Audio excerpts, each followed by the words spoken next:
Muchísimas gracias, Ana, y muchísimas gracias a la factoría por invitar a Amgen a compartir, esta ponencia y un poco presentaros nuestra estrategia en el desarrollo de diferentes moléculas oncológicas. Mi intención es más que daros una lista exhaustiva de los fármacos que tenemos en este momento en desarrollo clínico y mecanismos de acciones, explicaros un poco por encima cuáles son las estrategias que de alguna manera rigen el proceso de selección de candidatos y cómo intentamos trasladarlos a la práctica clínica. Permitidme muy brevemente una diapositiva de propaganda institucional, entre comillas, para explicaros qué es Amgen. Amgen es una compañía biotecnológica de las senior, por decirlo de alguna manera, senior en el sentido de que es un campo muy joven y nosotros como compañía fuimos fundados en el año 80. En España y Portugal tenemos presencia desde hace 30 años, en el año 1990. Estamos presentes en un centenar de países aproximadamente de forma directa, con estructura propia y tenemos unos 24.000 empleados. Nuestras áreas de interés a nivel científico, ¿cuáles son? Pues principalmente la inflamación, la salud ósea, el área cardiovascular, las neurociencias, la nefrología y la oncohematología, que es un poco lo que tocaremos hoy. En estos 40 años de historia hemos conseguido aprobaciones regulatorias en Estados Unidos y en Europa de hasta 24 productos. Esto sería el total en Estados Unidos. En Europa hay algún producto que, como son áreas terapéuticas, digamos, en las que somos poco presentes, como neurociencias o algún área específica de reumatología, pues a través de colaboraciones con otras compañías, son ellos los que comercializan nuestros fármacos. ¿Cuáles serían nuestras principales, digamos, nuestra declaración de intenciones como compañía? Por un lado, intentar desarrollar terapias innovadoras y mantenerlos en la vanguardia de la producción de fármacos biotecnológicos. Como veis, la charla intenta un poco explicar cómo a partir de la avaliación genética de determinadas dianas elegimos candidatos y los llevamos a desarrollo clínico, ¿no? Deciros que en este momento tenemos hasta 41 dianas diferentes validadas genéticamente e intentamos abordarlas con fármacos a partir de 12 plataformas, de 12 modalidades terapéuticas diferentes. Y sin más, si os parece, empezamos en lo que sería propiamente la charla, ¿no? Como os comentaba, es más conceptual que no una relación de fármacos y mecanismos de acción. Me gustaría empezar un poco por explicaros cuál es nuestra estrategia global a nivel de investigación y desarrollo. Como un poco habéis visto en la introducción, nuestro foco está en enfermedades graves y obviamente intentamos desarrollar fármacos que tengan un efecto importante sobre la historia natural de las mismas. Para ello partimos de la base que hay que comprender la biología y la fisiopatología de la enfermedad a fondo para elegir las dianas más apropiadas. Una vez esta diana está preseleccionada, intentamos validarla a través de la genética y, idealmente, de la correlación de la misma con datos clínicos, para lo cual disponemos de herramientas, como veremos más adelante. Por otro lado, intentamos también elegir a los mejores candidatos a través de una selección exhaustiva en librerías moleculares que estamos trabajando para optimizar de forma continuada. Eh, Varias veces nos encontramos que tenemos diferentes candidatos que apuntan a una misma diana, ¿no? Intentamos, como principio, digamos, priorizar aquellos candidatos que generan un efecto de proximidad molecular, como veremos más adelante, que de alguna manera ponen en contacto a la diana con efectores naturales que tienen un efecto biológico sobre esas dianas. Y disponemos de diferentes plataformas tecnológicas para intentar elegir la molécula candidata ideal para interaccionar con esa diana concreta.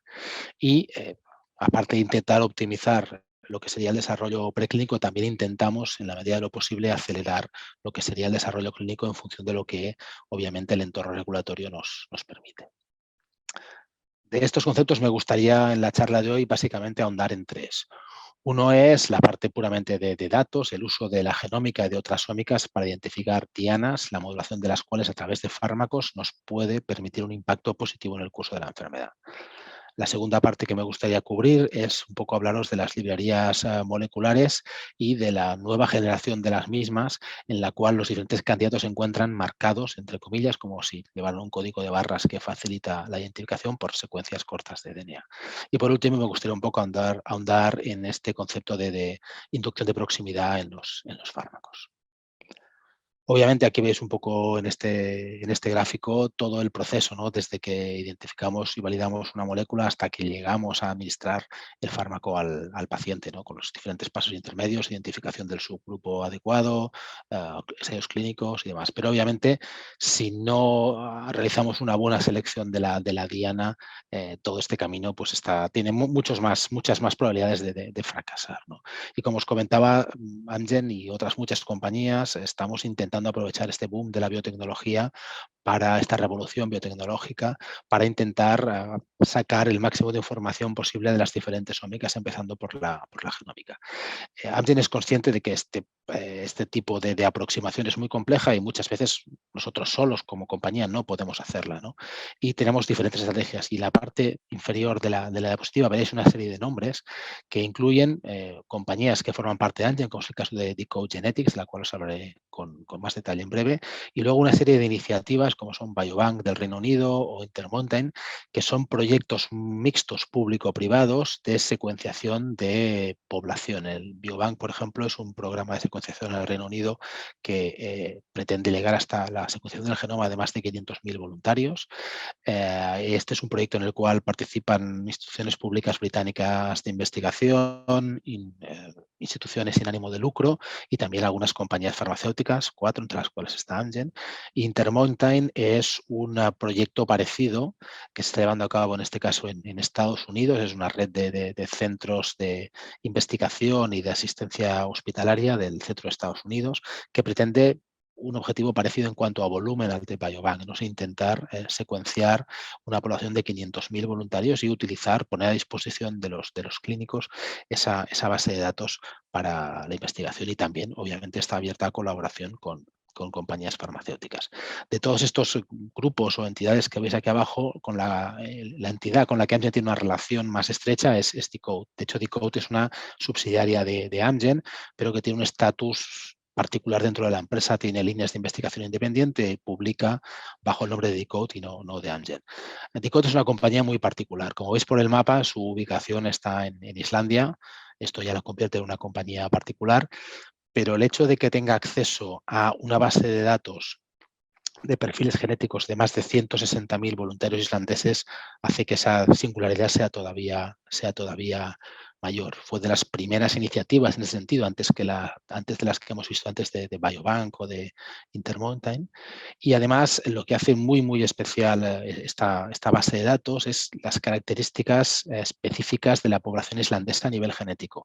Como bien sabéis, Islandia se ha mantenido al margen de las grandes corrientes migratorias hasta principios de este siglo. Y además, históricamente es un país que tiene una tradición de tener muy bien documentada la filiación de los árboles genealógicos de la población islandesa a partir de una cincuentena de familias de vikingos noruegos que colonizaron la isla a mediados de la Edad Media, ¿no? Si habéis visto la serie Vikings, hay una trama específica que cubre ese proceso de colonización de población vikinga hacia Islandia. Decode tiene además de acceso a esta base de datos, para que os hagáis una idea del volumen, de la magnitud, de importancia que tiene en un país como Islandia. Islandia creo que tiene unos 370.000 habitantes, con una base de 260.000, como os podéis imaginar, pues tiene un porcentaje muy alto de la población adulta secuenciado a nivel genético y con acceso a esta información. Y además Decode tiene acceso también a las historias clínicas de estos voluntarios sanos. ¿Esto qué es lo que les permite? Pues les permite acelerar mucho la identificación de dianas, porque ellos pueden machear de forma, no diré que sencilla, pero con acceso sencillo a la información de los pacientes que presentan una patología determinada y sus características genéticas y compararlos con la población no afectada por esa patología y sus características genéticas. Esto ha convertido a esta compañía subsidiaria de Amgen en una de las compañías pioneras a nivel mundial en la identificación de factores de riesgo genéticos, especialmente en patologías altamente prevalentes. Obviamente, lo ideal es que la detección de estas fracciones genéticas pues, pueda ser aplicable y accionable a través del diseño de fármacos adecuados. Otro aspecto fundamental es el que os comentaba, ¿no? Es el salto cualitativo tan importante que se ha producido en la agilidad y en la especificidad en la selección de moléculas candidatas a entrar en procesos de desarrollo tanto preclínico como clínico. Históricamente, digamos que las compañías recurrían a grandes librerías de compuestos y por procesos robotizados como el que veis aquí, que es el screening de alto rendimiento, pues ponían, digamos, en contacto pues, placas que contenían las dianas que estábamos analizando con otras placas que contenían las diferentes moléculas que se estaban analizando para ver si procedían esos hits, esas interacciones, esos matchings entre la molécula candidata y la diana que analizábamos, ¿no? A pesar de que, como veis aquí, pues es un proceso robotizado y que realmente, al menos para mí, ya los volúmenes de información que se manejaban eran muy altos, se tardaba más o menos unas cuantas semanas en analizar hasta medio millón de candidatos. Hasta que se ha producido otro salto enorme en este proceso de screening de candidatos y otra compañía escandinava, en este caso una compañía danesa que se llama Nuevolution, que también es parte de Amgen, junto con otras que están en el mismo campo, diseñaron una estrategia mucho más eficiente en el volumen de análisis y en los tiempos. Esta estrategia se caracterizaba básicamente porque los diferentes compuestos que formaban parte de la librería tenían anexada una secuencia de DNA que actuaba como un código de barras, de manera que por secuenciación podíamos leer esa secuencia de DNA y, por tanto, identificar de manera muy fácil de qué molécula estábamos hablando, ¿no? Y esto ha permitido un salto, como os comentaba, cualitativo enorme. Aquí veis un tubo de Eppendorf de un volumen de 1,5 mililitros en el cual se pueden ubicar millones de compuestos, aunque parezca difícil de asimilar. Ya en este tubo de Eppendorf añadimos microesferas de resina que tienen introducidas la diana que nos interesa por técnicas de lavado, eliminamos a todas aquellas moléculas que no son capaces de unirse a esa diana y solamente nos quedan las moléculas que realmente tienen capacidad de interacción con esa diana. Es decir, pues reducimos enormemente el universo de moléculas candidatas a empezar el proceso de validación preclínica. Obviamente este proceso es mucho más ágil que el anterior, nos da información, digamos, de capacidad de encaje, de interacción entre diana y molécula, no nos da datos de actividad, por tanto, parte del proceso previo que veíais antes de screening de alto rendimiento todavía se mantiene, pero realmente los tiempos y los volúmenes de información y de candidatos que se manejan se han optimizado de manera muy significativa. El tercer aspecto que os quería comentar con un poco de detalle es el que os comentaba, ¿no? De que dentro de los diferentes candidatos que podemos tener contra la misma diana, si hay alguno que tiene la capacidad de inducir proximidad entre la diana en cuestión y algún efector biológico, entendiendo como tal algún componente, sea una proteína, una enzima o una célula de nuestro organismo, que tiene capacidad de inducir cambios biológicos en esa diana, estas son las moléculas que priorizamos en el desarrollo tanto preclínico como clínico de nuestros candidatos, ¿no? Los efectos generados por estos mecanismos de inducción de proximidad pues pueden variar mucho, ¿no? Desde inducir la destrucción de las células, a activarlas, inactivarlas, facilitar su interiorización para facilitar su destrucción, es decir, hay múltiples efectos potenciales, ¿no? La mayoría de estos mecanismos todavía están en fase de estudio en el laboratorio, están lejos de la clínica, pero algunos, como el caso de la destrucción, están un poquito más avanzados en algún tipo de mecanismos, como son las células PROTAC, que son,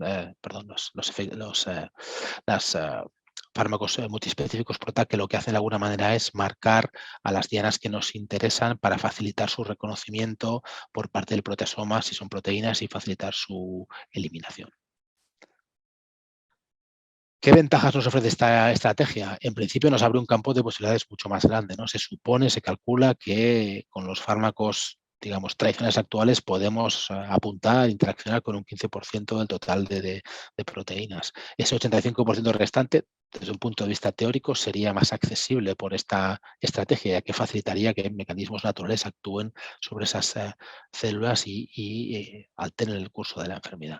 Esto nos permitiría, pues, por un lado, tanto actuar sobre estructuras intra como extracelulares, nos da una gran versatilidad estructural para poder que estas células que ponen en, perdón, estas fármacos que ponen en contacto célula efectora y diana puedan construirse a partir de estructuras de naturaleza muy diversa, combinando pequeñas moléculas con proteínas, con lípidos, etcétera. Y en principio, al menos teóricamente, cualquier actividad biológicamente viable podría ser impactada por estos fármacos que llamamos multiespecíficos.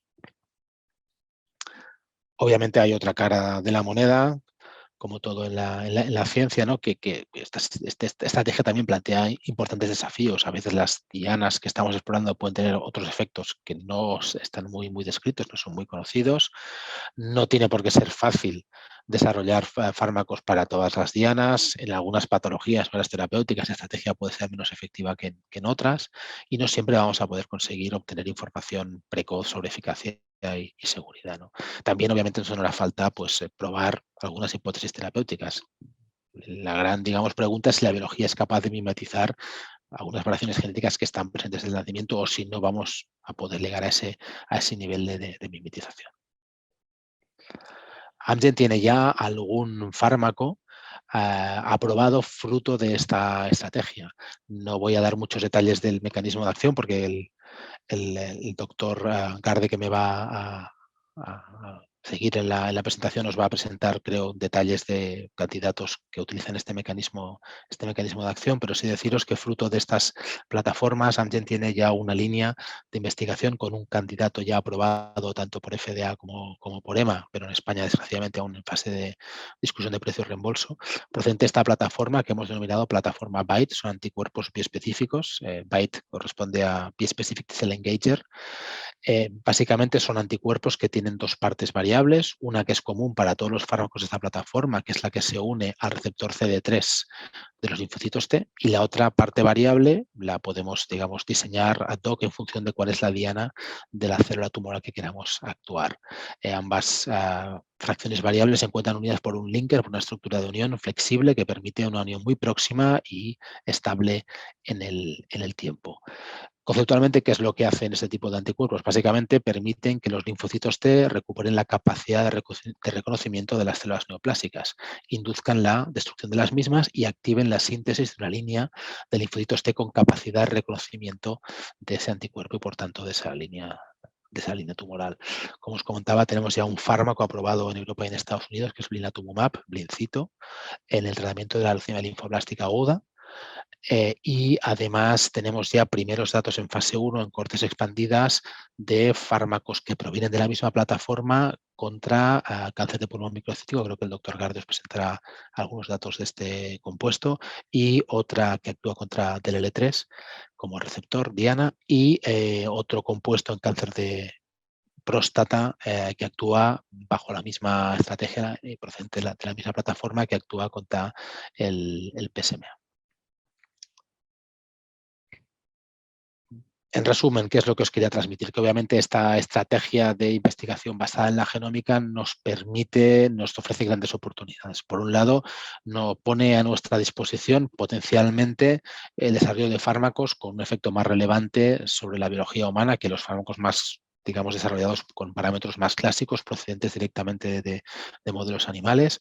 Obviamente eso nos permitiría conseguir potencialmente un mayor impacto sobre las enfermedades y, por tanto, un mayor ratio de éxito en clínica, o quizás un menor ratio de fracaso. Tener en cuenta que seguimos todavía con elevados índices de fracaso en el desarrollo de fármacos, y supone que esa estrategia permitiría doblar el porcentaje de éxito, que todavía es muy exiguo, de un 10% como mucho, de todo lo que entra en clínica. Además, nos permitiría probablemente abrir nuevas líneas y desarrollar las terapias first in class de una manera más frecuente y no tan limitada como ocurre actualmente.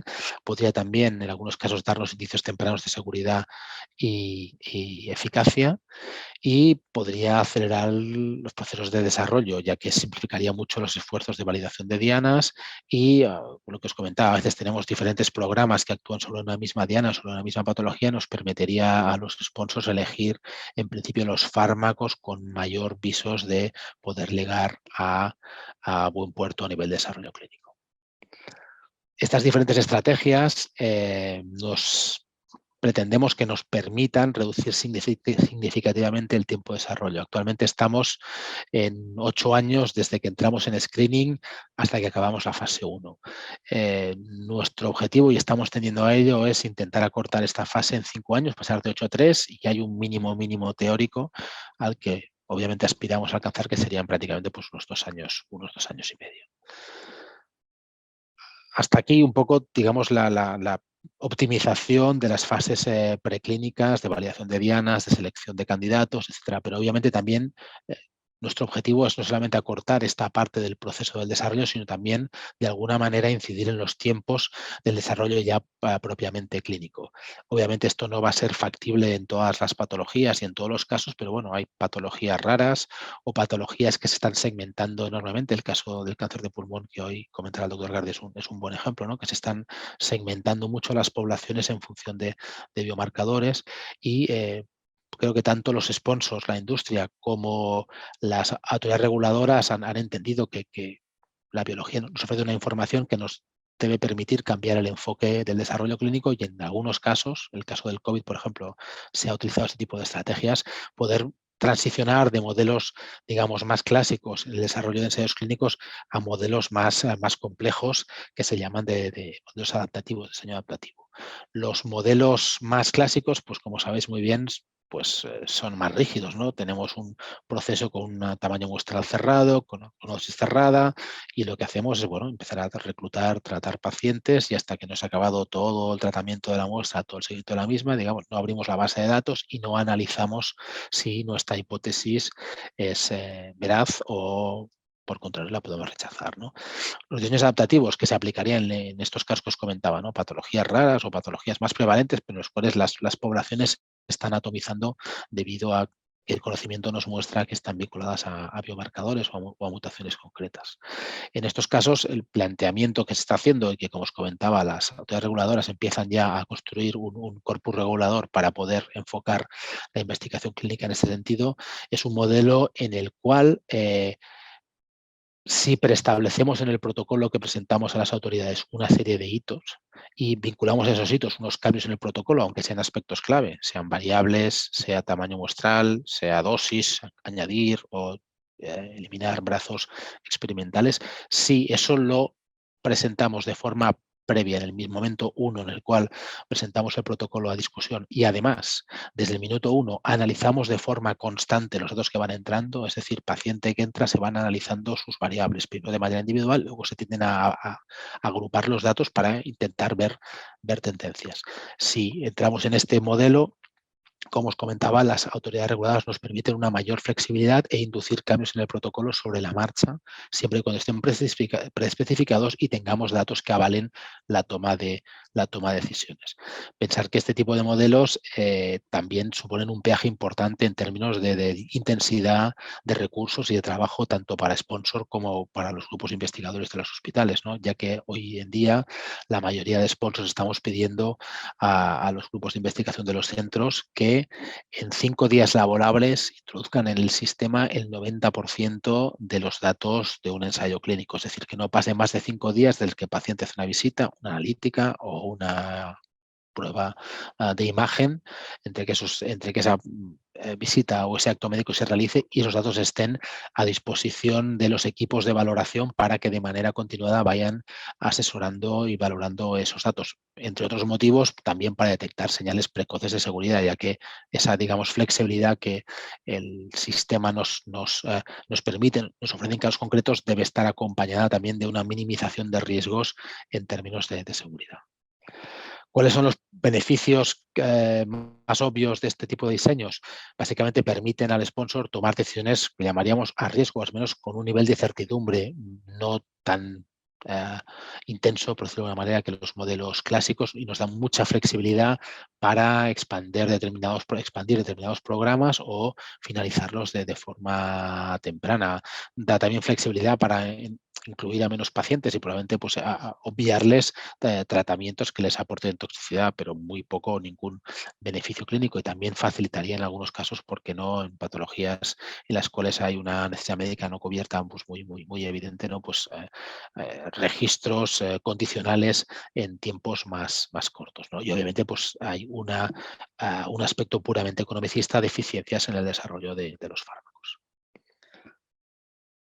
Hasta aquí, digamos, un poco la parte más general, más conceptual de la charla, y ahora, muy brevemente, como os decía, no quiero aburriros con una lista de fármacos y mecanismos, pero sí daros una visión un poco de, en Amgen en este momento, qué es lo que está en nuestro pipeline. Primero, hablaros un poco de las diferentes plataformas o modalidades terapéuticas de las que disponemos. Como os comentaba, tenemos hasta 12 modalidades diferentes que van desde pequeñas moléculas, anticuerpos clásicos, los anticuerpos biespecíficos BiTE que os comentaba antes, bioespecíficos de otra naturaleza, tenemos un programa muy pequeño de CAR-T, tenemos virus oncolíticos, y lo que intentamos siempre es, lo que os decía, ¿no? En función de la diana, elegir la modalidad terapéutica que creemos que es más eficiente para interaccionar sobre la misma, y idealmente basarnos en este principio de inducción de proximidad. Aquí veis un poco ya entrando en detalle el pipeline en oncohematología. Es en este momento el porcentaje más alto, digamos, de moléculas que tenemos en el pipeline están en estas dos áreas. En hematología nos centramos básicamente en dos patologías: en mieloma múltiple, en leucemia, mieloma múltiple, perdón, por un lado, y leucemia por otro, tanto linfoblástica aguda como mieloide aguda. Y en sólidos tenemos tres áreas principales: el cáncer de pulmón, no microcítico y microcítico, el cáncer de próstata y el cáncer digestivo. Tenemos un candidato que también os habla el doctor Garde, que aparte de cáncer de pulmón no microcítico también va a empezar un programa fase 3 en cáncer colorectal, y tenemos hasta 3 moléculas con dianas diferentes en cáncer gástrico.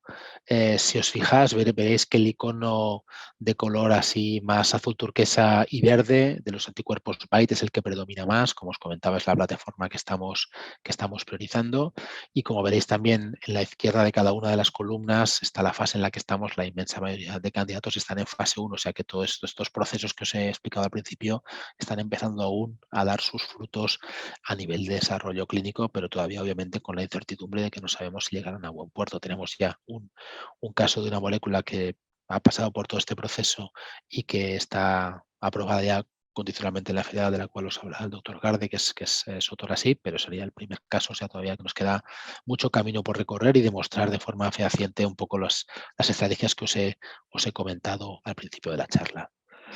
Obviamente, tampoco también tenemos pipeline en otras áreas terapéuticas. En el mundo Ángel se divide lo que sería oncohematología y lo que llamamos general medicine, que es un concepto muy amplio, y aquí veis las especialidades en concreto en las cuales estamos presentes: inflamación y cardiovascular como áreas principales. ¿Vale? Aquí, como veréis, la presencia de anticuerpos biespecíficos o moléculas inductoras de proximidad está más verde. En este ámbito la oncohematología lleva bastante ventaja, al menos en los programas de Amgen. No soy consciente del estado en el cual se encuentra esta estrategia en otras compañías. Y aquí básicamente lo que tenemos son anticuerpos monoclonales de corte más clásico, aunque hay algún RNA de interferencia que, bueno, está en fase 2 en este momento en el área cardiovascular. Amgen es una compañía que, como os comentaba, es puntera en el ámbito de la producción de fármacos biotecnológicos, y también tiene un compromiso con la sostenibilidad del sistema, y también tenemos una línea de desarrollo clínico de biosimilares. Hemos lanzado en los últimos años biosimilares de los fármacos biológicos más relevantes de los últimos años, pues bevacizumab, trastuzumab, adalimumab, y seguimos trabajando en otros compuestos que también han supuesto una decisión después en el manejo de las patologías en las que están indicados, como seculizumab para la hemoglobinuria peroxística nocturna, aflibercept, ustekinumab, etc. O sea, es otra línea que tenemos muy presente y que también es prioritaria para nosotros. Y si trasladamos todo esto a la filial española, pues un poco en qué se traduce todo este mare magnum que os he enseñado hasta ahora, ¿no? Somos, y esto es algo que de lo cual estoy realmente muy orgulloso como miembro de la compañía. No somos la segunda afiliada en número de ensayos clínicos activos, detrás obviamente de Estados Unidos, que es nuestra, digamos, nuestra casa matriz. La diferencia es significativa, pero realmente estamos por delante de otros países como Francia, Alemania, Australia, países muy competitivos en el ámbito de la investigación clínica. Pero en volumen de proyectos, y eso es gracias a la calidad, yo creo, de los grupos de investigación en los hospitales españoles en los que estáis presentes, muchos de vosotros. Eso es un valor que nos ha costado mucho llegar hasta aquí, pero que estamos defendiendo y esperamos este año mantenernos en esta medalla de plata. La situación cambia un poco si hablamos ya de volumen de pacientes reclutados, somos la sexta afiliada, pero bueno, eso es razonable por las dimensiones poblacionales de los diferentes países, aunque como veis, por ejemplo, países pequeñitos como la República Checa, que es la mitad de la antigua Checoslovaquia, pues es la segunda filial dentro de Amgen en volumen de pacientes reclutados. Y ese volumen se traduce en lo que veis aquí, ¿no? En este momento estamos manejando hasta 90 estudios simultáneamente, incluyen los estudios, digamos, que Amgen participa como sponsor y estudios en los cuales nosotros financiamos. Son estudios que proceden de grupos de investigación españoles o portugueses que han presentado una propuesta que incide en nuestras áreas de interés y nos ha parecido interesante, y también en competencia con propuestas de otros países, pues hemos conseguido financiación de nuestra central, ¿no? Estos 90 estudios, pues bueno, se desgranan en colaboraciones con 542 hospitales, en realidad 542 servicios de diferentes hospitales, pero bueno, digamos que cada vez que hay un estudio en un servicio cuenta como un hospital diferente. Tenemos más de 4.200 pacientes en estudio en estos momentos, entre proyectos independientes financiados y proyectos sponsorizados por la compañía. Como es obvio después de las diapos que habéis visto en cuanto a volumen de candidatos, pues la Oncohemato se lleva la parte del león, el 60 y pico % de los estudios son en esta área y el 37% restantes son en lo que llamamos General Medicine, y aquí cardiovascular y sobre todo inflamación se reparten, digamos, la mitad o más de la mitad de esos proyectos, ¿no? Y en cuanto a las fases también, creo que es otro aspecto que demuestra la calidad de la investigación en España y Portugal, es el hecho de que hemos pasado de ser un país, básicamente, o una filial básicamente de estudios fase 3, a migrar a tener un componente muy alto de estudios en early development. Como veis, tenemos casi un 30% de fases 1 y un 12% de fases 2. Esto es un logro también de los últimos años, que hemos convencido, pues, a nuestra central en competencia con hospitales de otros países, ¿no? que realmente la investigación que se hace en España no solamente aporta cantidad de candidatos a los estudios, sino también una calidad inmensa. Y aquí también gran parte de las responsabilidades de la oncomatología, que es donde tenemos un mayor volumen con mucha diferencia de estudios en fase temprana. Y esto es todo. Espero que haya sido de vuestro interés y estaré encantado de intentar responder las preguntas que me queráis hacer. A deciros que no soy un experto en técnicas de screening, de librerías moleculares, o sea que aquí intentaré explicaros lo que he podido aprender de mis compañeros de preclínica, pero vaya que no soy súper ducho en esa cuestión, y quizás alguna pregunta, si es un poco compleja, me comprometo a intentar conseguir respuesta, pero quizás no os la pueda dar yo al 100%.